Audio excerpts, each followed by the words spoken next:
А може да ми дадеш няколко съвета за удължаване живота на батерията?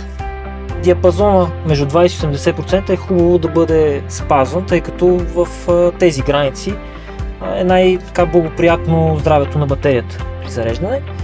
Можеш климатичната система да я поддържа в оптимална температура между 22-23 градуса.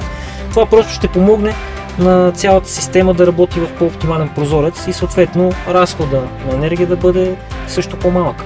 И също така подготовката на батерията е важна. Когато отиваш да зареждаш, особено на бърза станция, включваш режима за подготовка на батерията или избираш от навигацията станция за зареждане, което автоматично ще прехвърли в този режим. Това гарантира, че от една страна здравето на батерията ще се поддържа добре, от друга страна ще е готова самата батерия да поеме енергията, която предстои. А ако карам основно в града или само по магистрала? В градска среда спокойно можеш да зарежеш по-често на AC станция и да ползваш също така рекуперацията на автомобила.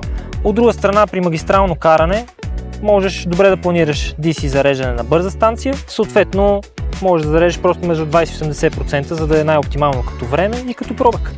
Значи не е нужно да съм инженер, за да знам как да се грижа за батерията си. В никакъв случай. Въпрос на навици и правилно адаптиране. Добре!